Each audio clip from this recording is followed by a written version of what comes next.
Good morning and welcome back to our viewers on Tobago Updates. We are here with our first interviewees of the morning. Very excited to tell you a little bit about, what they are here to speak about. I won't give it away just yet. Of course, we know both of these individuals in their professional spaces. However, they come to us as simple community members of the Moravian Church. It is their 235th anniversary. And of course, we want to hear a little bit of the history of the church and what they have in store for us. Because, it is a big number. That is a lot of years. So we're here to speak to them on that said topic. So good morning to Mr. Richards and Mrs. Deborah Moore-Miggins. Good morning. And thanks for having us. Thank you for being here.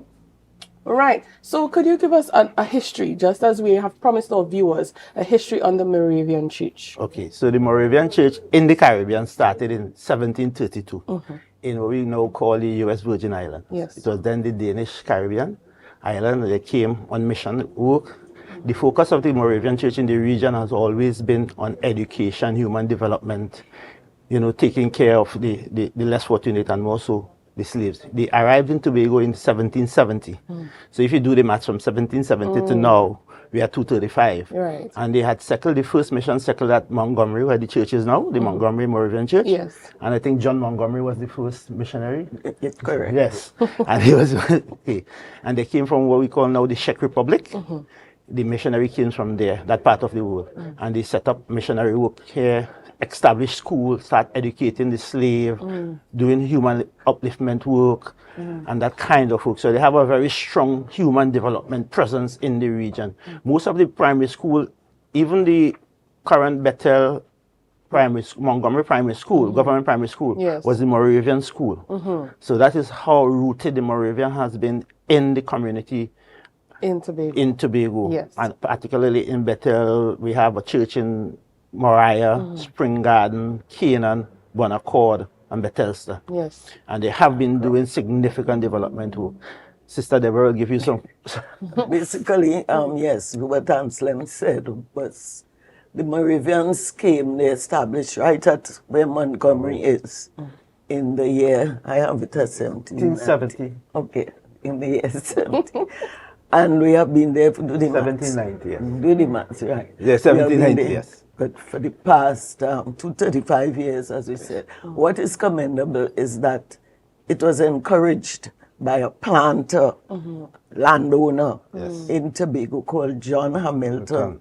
We always like to honor for his determination to ensure that the slaves were not only brought Christianity, but that they were taught the rudiments of English language, maths, agriculture, and that is where the Moravians made their greatest mark. They also were prominent in music, development of music. We read where one of the Moravian ministers, he was one of the first to do Handel's whatever, I forget the name of the thing, in the Scarborough Methodist Church or the Scarborough Anglican Church. It is noteworthy too that when the Moravians came, they were the only church catering directly to the slaves. There were other churches here, but they wanted, they wanted to have nothing to do with the slaves. Some of them even protested when the Moravians began or sought to try to educate the slaves. But they persisted, and that is where a lot of us in Tobago, because the first one, so a lot of young black slaves, children, or when they got their freedom, gravitated to the bottom school and the top school in Bethel to get that little piece of education that would enable them to do 1 and 1 is 2. They didn't even know that.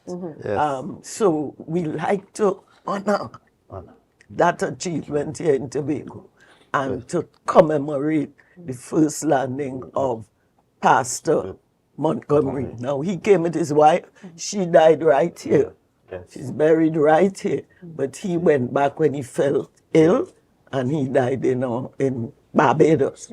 But you want to say many people came from Germany, etc. One after the other. As one died, more came, like Stalin saying in Calypso.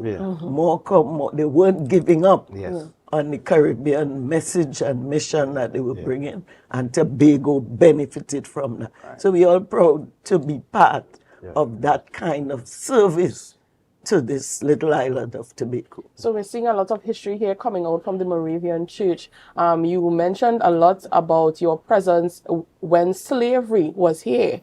So that tells you how far back the Moravian Church has come from. And I just want to commend you all on the service that you have provided for our little island here. Let me just summarize something on what you just said there about the amount of work that you've been doing, is that we are Christian by not just name but by character, right? And we see that. Well put. Thank you very much. We see that coming out of your church, yes, and what you have contributed to the island. Now, you all have given us a lot of history, and we see that, you know, they have a presence on the committee itself. Yes, just like how much they could have given us this morning. So could you all tell us about your role on the committee? Okay, I am the chair of the 235 or 235th Anniversary Committee. So we are planning a series of events to ensure that we do a very, what do you call it?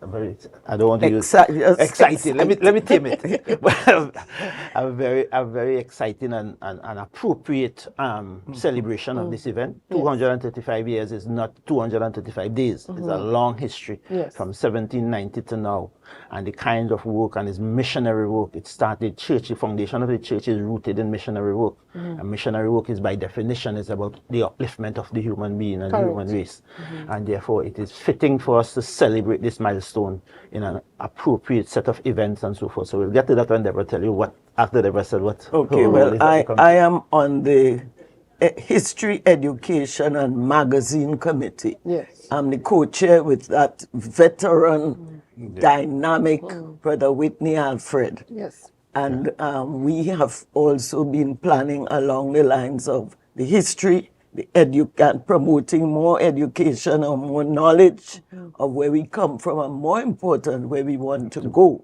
And we're doing a magazine, which I'm hoping you will show. The last one we did, we bring in a new one to capture all the events that are taking place. Now, in terms of the History and Education Committee, we are doing a very important forum on the 16th of October. And we, you know, the Moravian is inclusive. We know that we have touched the lives of several persons in Tobago. So we are asking them to come back and reminisce, come back and share. The topic is the history and impact of the Moravian Church, or the Montgomery Moravian Church, and strategies for re-energizing the church in the new decade, in the coming decade.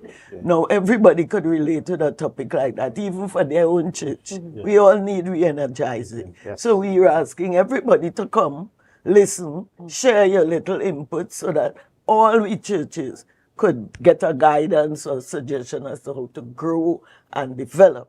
Must talk about our three panelists.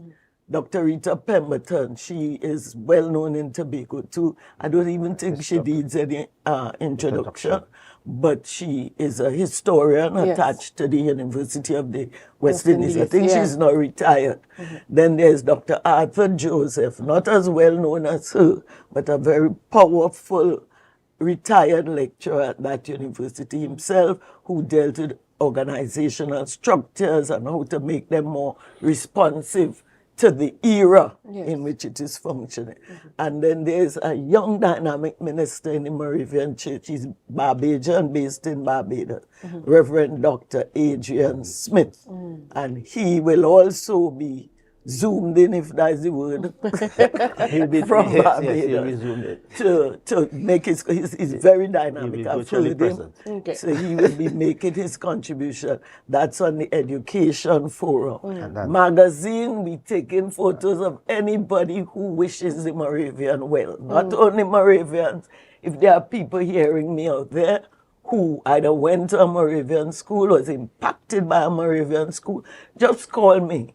$300, beautiful photo appearing in the magazine, bringing greetings to the Moravian Church and wishing it all the best for the future. That's so far as the magazine. Can't go no more because I guess we have other committees like the banquet committee. We are doing a banquet where we recognize people who have contributed over the years to the Moravians' growth and the Moravians' dynamism. We have, we just did a retro Sunday, which was very beautiful, in which we went back in time. Imagine what are some of the clothes that the slaves wore when they first took Christianity and walked into the church. They what they had on. And that was really, really humorous. But as I exhorted them, don't just see the humor. Think about the conditions of those slaves wearing those clothes. Reflect on what we wearing now when we go to church. And, you know, do some honoring in your own way of the older ones who came to that point. We had a walkathon. That was also good. Yes. And we gotta also have, I think there. Right. So give us two more. Right. So we had the walkathon on the 24th of September. Okay. So Republic Day. Republic Day. So that was our walkathon, and we had a Moravian market. So the business persons within the Moravian community were able to bring out their businesses at the Montgomery Church and have the church community participating and experience the businesses and so forth. So that was a very telling event. We have the education forum to take place on the 16th of October, and that's the one with Dr. Pemberton and Dr. Adrian and Dr. Joseph. That will be a very learning experience for all who participate, and it will be streamed online.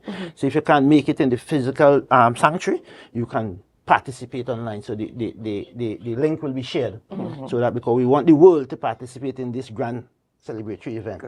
Right? That will be at 5 o'clock at the church. Still come, because we want to see them in the audience participating. We prefer you in presence, in person. We have our gala banquet and award ceremony. That is Friday, October the 10th, and that is taking place at Fairways, where we are going to honor members of the church community, you know, those who are here and those who have passed on for their sterling contribution to the growth of this church community over the years, 235 years. We should refer to the stories, poems, and monologues. Yes. That will also be, you know, extraordinary, because Moravian people, very talented. You know, they good at monologues, they're good at speech band, they're good at... Because we have a speech band this year, extraordinary, and then we have a monologue. Hero Conqueror is her name. Hero Conqueror. And we have a monologue extraordinary in the pastor Esther Moore-Miggins. Roberts. Yes, that's a Miggins. Roberts, you know. So we have one of the most important things, is the youth explosion. Yes. You don't want to forget that. That is shaping up to be extremely exciting, and we want to blow this out to all people. With young people, it would be faith, as the youth planners tell us, it would be praise and faith and worship. But in between that, we have all the other grand things, including, I think, the date we put it now, we're taking the Montgomery Steel Ensemble. Yeah, so we put it now because we wanted to choose a day when we'll maximize youth participation, when we have really a Tobago youth explosion across the island in faith and worship, because we know that the youth of the nation is the future of the nation, and we really want them, because young people without a presence of God is trouble. So it's trouble. So we wanted the island youth to be energized by the Holy Spirit. So we have searched, and we have had several planning dates, but we are now anchored in a date, and that date is November the 8th, Saturday, November the 8th, 2025. That will be a 235 temperature event. 235 temperature event. That is way above boiling point. Yes, because we want to burn the devil out of Tobago with that experience, that 235 temperature experiance. But don't underestimate the anniversary service. Yes, which will be on the 12th. Sunday, 12th October. We are inviting the whole of Tobago We have all space in the church. persons to come, sit, and give your heart to an event that occurred 235 years ago that impacted all our lives. As I said, you can't come here and cater to the slaves only. We were the only ones catering to the slaves and their education. So every Tobago person had a mother, a grandmother, or somebody who would have gotten a pinch of what you're doing in terms of education. Right. Come out and celebrate that. Pay respects to that. Yes. John Hamilton is a man we hold dear. Come and just let us come together, reflect on that great history, and move forward. And for those who may have known Dr. Cotray Jarvis, he would have been the pastor at the Moravian Church in the 80s, I think it was. Yeah, the 90s. The yeah, 90s, right? And he will be brought back in. He's now in the U.S. Virgin Islands to deliver the word on that day, to really connect 235 years to present, that journey of how the church community evolved and the work that has done and how it has transformed humanity in Tobago by this missionary work. I think it was the late 80s Yes, into in the early 90s.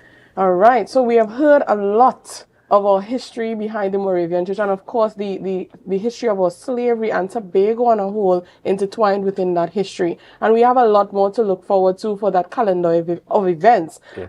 Before they go, I just want them to share their information, their contact information, in case anyone would want to attend the forum and every other event that is stated on the calendar. So I'll allow Mrs. Miggins to go first, and then Mr. Richards, and then we'll wrap things up. Okay, my contact is, of course, 797-5005. Wow. 797-5005. And don't forget to call me about getting your picture in the magazine. Of course. And your sweet little message. I know, right? Just $300. All right.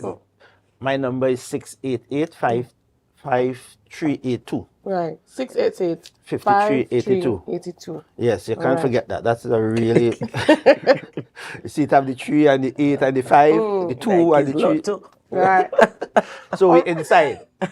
Right. So we want to thank you all so much for joining us here this morning on Tobago Updates. It's always a pleasure having you all here. And of course, we look forward to what the Moravian Church has to offer to the community between October and November, because you know they have a lot of events lined up. I encourage you all as our viewers to just share with them in their celebration. 235 years is a lot of years to celebrate, and of course a lot of history to learn about. So we encourage you all to attend. And of course, we do not finish our program in here. We're just getting started. Up next, we can look forward to Onika Mars, founder of Women of Substance.